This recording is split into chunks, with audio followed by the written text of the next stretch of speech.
Jadi waktu Nesa datang dia nanya, nah menurut lu kalau si Kettler gimana nih? Kalau menurut di observasinya si Nesa, dia bilang memang ini anak memang susah buat berkembang di Liga Italia. Kalau menurut dia ya. Tapi gue berharap Pioli formasinya bisa lebih fluid ya. Jadi ketika nyerang dia bisa formnya misalnya 3-4-3, karena mungkin basic di 3-4-3 ini buat tim sekarang sih lebih masuk karena sayapnya banyak kan. Kenapa nggak coba 3 back?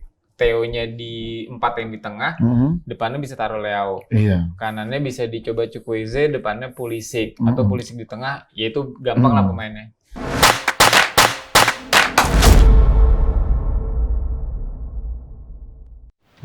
Halo supporter, welcome back to Pinball, tentunya di Opini Football. Bersama saya di sini dengan Bang Gondrong, bukan Bang Botak maksudnya. Di Pinball ini kita akan membahas tentang bola, persepak bolaan tentunya ya, seputar persepak bolaan Eropa yang sangat bagus banget. Nah, di episode kali ini Bang Botak tidak mau berlama-lama karena ini sangat menarik banget ya. Bang Botak akan membahas prediksi pertandingan antara AC Milan berhadapan dengan Bologna nanti subuh bersama dengan narasumber yang luar biasa. Tentunya tidak lain, tidak bukan dari Milanisti Indonesia. Welcome to Pinball. Ini tidak usah diperkenalkan ya, karena udah basi mukanya dilihat ya. Udah sering nongol dia. Nah, ini Bara, umasnya Milanisti Indonesia, dan ada brother yang baru. Lino. Sang pencinta nomor 3 sejati Paolo Maldini ya. Dengar-dengar karena saking cintanya Paolo Maldini dia bikin tato Paolo Maldini tangan kiri. Nggak tahu ini fans beneran sakit hati atau memang pemuja luar biasa. Nah, kita tidak perlu berlama-lama nih Bang ya. Terima kasih ya udah hadir ya, udah mau jadi narasumber untuk membahas prediksi pertandingan antara Milan Bologna yang akan bertanding nanti subuh. Ini menarik nih ya, kita akan bahas. Sebelum kita ke prediksi pertandingan, kita akan bahas dulu nih hasil-hasil pramusim Milan ya. Apalagi kemarin ya sempat kalah dari Serie C kan. Itu kalau gua ada di Milanello, gua udah ketepel itu pelatih Stefano Pioli ya. Pioli out lah. Pioli out ya. Terus ada transfer yang ya boleh lah dengan pakem formasi yang diterapkan oleh Stefano Pioli. Nah, dari brother sendiri ini gimana nih tanggapannya ya? Baru udah coba. Pramusim ya, kemarin juga udah beberapa kali gue bilang nggak happy ya dengan performa tim Milan. Karena si Pioli ini masih nggak jelas Bang. Kayak terakhir itu kan lawan Serie C kalah sampai gue cari highlightnya aja nggak ketemu. Nggak di-expose itu. Mereka nggak akan posting, ya kalah. Iya, kalah lu Serie C lagi. Mau alasan apa? Mau pemain cadangan kayak mau Primavera-nya main juga kan. Ya Serie C Bang. Nah itu yang jadi sebenarnya itu sedikit perdebatan gue juga dengan beberapa fans Milan. Jadi gue bukan mau juga menang sendiri Bang. Gue selalu kasih paham ke mereka dalam artian gini. Kita juga ini harus pinter sedikit lah. Serie C ini masa selevel dengan tim cadangannya Milan. Gue bukan ngeremehin si Serie C ya. Kalau nggak salah siapa sih Presto atau siapa sih klubnya ya. Udah kayak lupa namanya. Udah kayak nama klubnya udah kayak buat pelembek daging Presto. Panci. Nah, ini masalahnya tim cadangan yang diturunkan oleh Milan pada saat itu adalah Chukwueze, Musa, Colombo, ada Adli, ada Kejair, ada Florenzi, Okafor, dan bisa kalah dari Serie C. Nah, pakem yang gue lihat formasi yang diturunkan waktu itu adalah formasi tetap patennya si Pioli. Dia ngotot dengan 4-3-3. Nah itu yang jadi bagi gue pribadi bukan pesimis ya.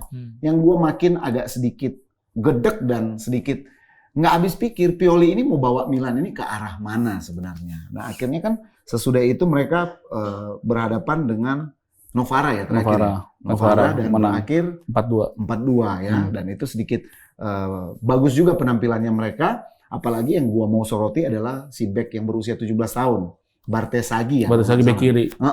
Tapi dia bisa di back tengah. Kemarin dia ditandemin sama Kejair waktu lawan Novara. Makanya si Pioli tuh nggak mau transfer back kiri lagi, udah ada si Bartesaghi ini karena menjanjikan ya, karena bisa ditaruh dari kiri di tengah. Di tengah, iya. Makanya back kiri incerannya siapa yang dari Basel tuh orang Italia lupa. Calafiori yang mantan dari. Jadi nggak diincar lagi tuh, udah ada Bartesaghi itu. Tapi nggak apa-apa. Kalau gue sih, kalau Pioli bisa mengorbitkan Bartesaghi ya ibarat kata gue sedikit terhibur ya, karena ini asli didikan Primavera. Putra daerah. Iya putra daerah ceritanya ya. Nah sekarang Bang, Dengan berakhirnya pramusim dengan hasil yang boleh dibilang Milan meraih hasil yang tidak memuaskan. Nah, sekarang gue pengen nanya nih. Formasi yang diterapkan oleh Pioli 4-3-3 ini. Kira-kira ini adalah formasi yang menjanjikan atau sebenarnya adalah formasi kepala batu dari seorang Stefano Pioli? Sebenarnya kayak kepala batu juga, dia kayak nggak mau ditambah pemain barunya juga sayap-sayap semua kan, ada si Okafor bisa sayap juga, Chukwueze bisa juga. Makanya dia kayak udah pakem batu 4-3-3 kayak nggak mau berubah lagi. Mungkin pas bisa berubah pas saat pertandingan udah ketinggalan. Sesuai kebutuhan. Iya, udah kebutuhan baru dia ganti tuh. Kalau lu gimana, Bar? Itu juga susah ngeliat di tengah pertandingan, gue nggak ngeliat ada perubahan berarti. Dia udah batunya kadang menit 80 baru ganti. Pergantian pemain. Jangan dia selama ini tidur di bench. Baru bangun menit 80 gitu. Gue curiga dia pemainnya disuruh bermain terus dia main Tetris, Bang. Bego lu, coba lagi. Gue juga pengen menganalisa sedikit begini, Bang. Memang rekrutan Milan itu paling banyak itu lini tengah dan sayap kanan. Sayap. Nah, ketika dia memaksakan seorang Pulisic di sayap kanan, dia mau menerapkan formasi 4-3-3, kan nggak mungkin seorang Chukwueze yang sangat bagus dicadangin. Nah, tapi ya kita akan melihat nanti bagaimana ya. Apalagi kan nanti subuh bertanding melawan Bologna. Nah, sekarang gue pengen bahas nih. Transfer keluarnya seorang pangeran dari Belgia yang digadang-gadang bisa bersinar ya. Dan ini juga pemain yang menjadi konflik sebenarnya ya. Maldini banyak disalahkan dengan rekrutan seorang Charles De Ketelaere yang akhirnya pindah ke Atalanta di bawah asuhannya Gasperini. Gimana nih, Bang?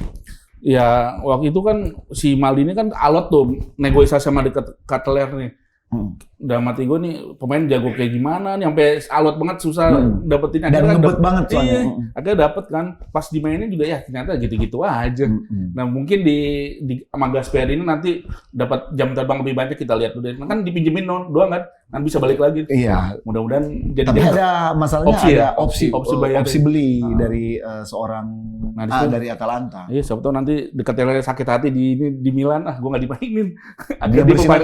Nah, kalau dia bersinar di situ Milan udah nggak bisa ngambil, iya, pasti dibayar sama Atalanta. Dibayarin. Nah, bagi gue pribadi sih sebenarnya gue menganalisa bahwa CDK ini adalah tipikal pemain yang bukan tipikal pemain yang bisa kayak Salemakers. Dia sedikit pemalu, ya antara dia malu-malu kucing atau memang nggak ada mutunya. Gue juga bingung nih, Bang. Mungkin masih adaptasi kali, Bang.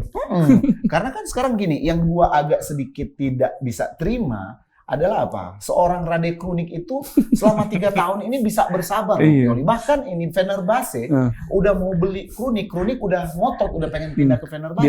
Malah si botak ini loh perpanjang loh kontraknya dia. Nah itu yang gua nggak habis pikir. Baru sekarang gini, kira-kira menurut abang nih sendiri, faktor kegagalan seorang CDK di Milan itu apa sebenarnya? Dari Bara sendiri. Kalau gue sebenarnya mau cerita yang belum pernah gue ceritain juga ke lu nih, Bang. Jadi waktu itu kan yang waktu si Nesta datang. Nah ini kan karena kita sebagai fans yang di Indonesia kan memang nggak pernah lihat mungkin keseharian dia latihan atau Milan dulu. Jadi waktu Nesta datang si Awan, dia kan sempet duduk di lounge lama tuh sama Nesta. Dia sempet yang waktu Nesta datang ke Indonesia. Sama John Terry, dia nanya, nah menurut lu kalau si Ketelaere gimana nih? Kalau menurut di observasinya si Nesta, dia bilang memang ini anak memang susah buat berkembang di Liga Italia. Kalau menurut dia ya. Tapi kalau menurut gue pribadi, memang kurang jam terbang sih.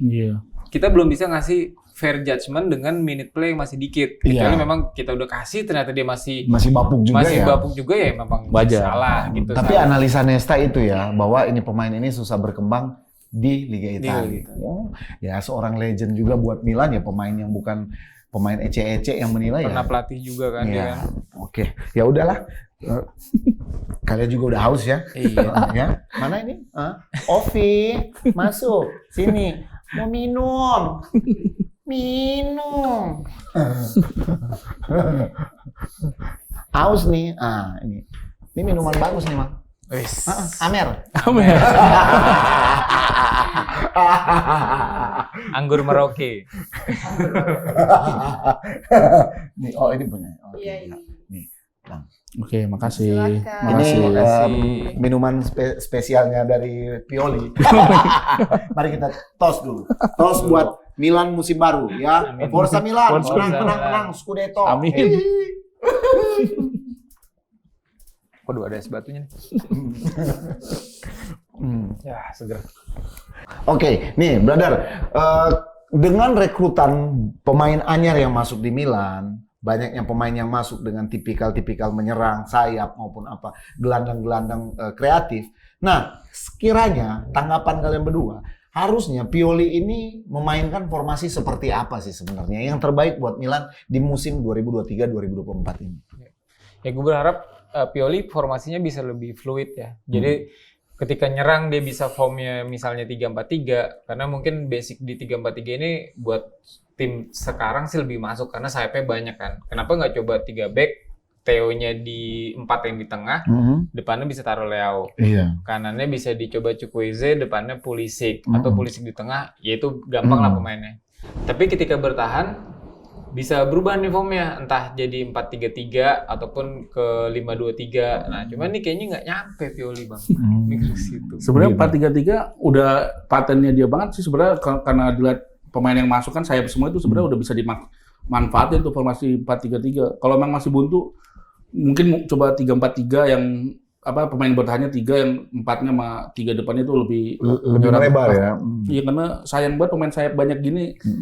Iya, karena menurut gua ya ketika lu dikasih sumber daya pemain yang memang bisa fleksibel bermain di sayap kanan kiri, itu lu harus ekspor sebanyak-banyaknya. Ini malahan yang gua heran, dia patronnya, kalau gua pribadi sebenarnya yaitu sayap. Kalau di patron belakang, kalau dia pengen berubah ke fluid yang lebih bagus ya, Kalulu yang mengisi posisi Calabria. Jadi ketika berubah formasi 3-4-3, tinggal di belakang itu adalah Kalulu, Tomori, dan Thiaw. Sementara yang di depan itu Theo, Tijani, Loftus-Cheek, dan Pulisic. Yeah. Nah, jadi Pulisic bisa jadi 3-3-1-3. Nah, itu bisa metode menyerang. Tapi kan gua nggak tahu, bukan kita yang pelatih di sana. Kita juga mau ngomong sini sampai berbusa-busa, belum tentu Pioli mau denger, ya kan? Nah, itulah susahnya. Ya, kita kalau punya pelatih keras kepala sih agak susah. Nah, ini Bang, kemarin kan pekan perdana Newcastle, Tonali bermain lawan Newcastle itu sangat bersinar nih Bang. Gue juga nonton nih Bang. Iya, keren banget. Ya, gimana nih tanggapan kalian dua nih Tonali di Newcastle nih? Iya, nyesel juga sih cuman dijual 70 juta kayak gini. Ya, harusnya bisa lebih. Harusnya 100. Harusnya 100 ya. Dia lebih mahal dari Barella sebenarnya ya. Makanya. Iya.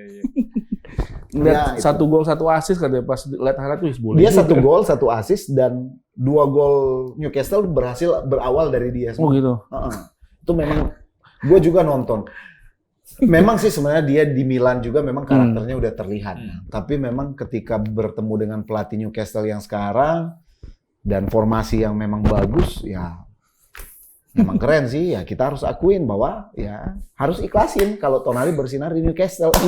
Fans Newcastle udah bikin chant-nya buat Tonali juga. Iya.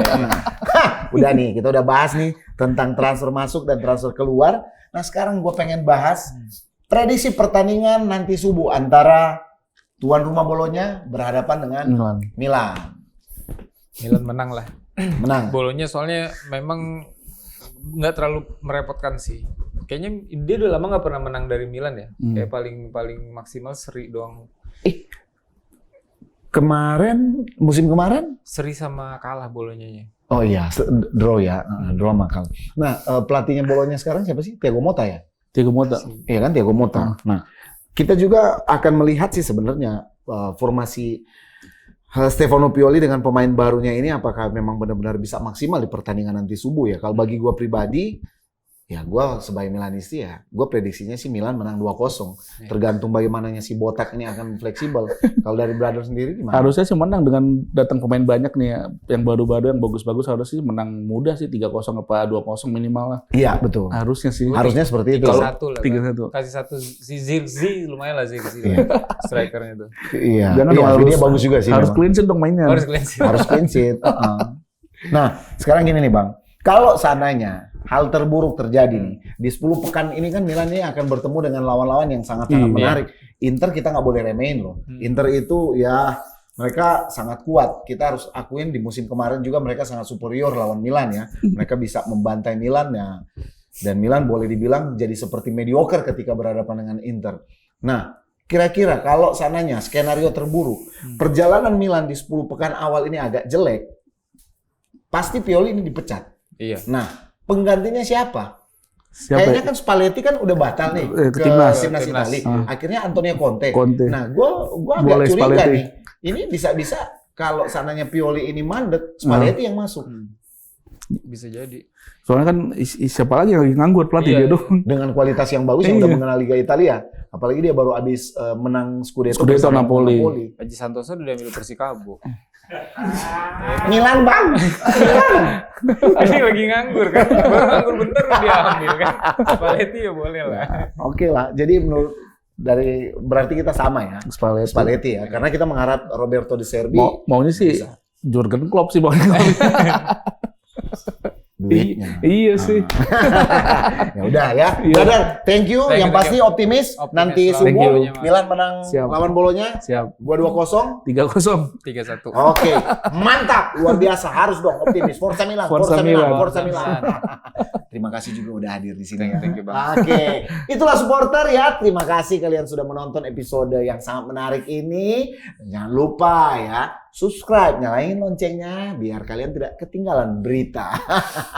Jangan lupa juga follow Instagram dan akun TikTok dari spinspot.com. Di situ banyak berita menarik. Oke, gua Bang Botak. Sampai jumpa di episode selanjutnya. Salam olahraga.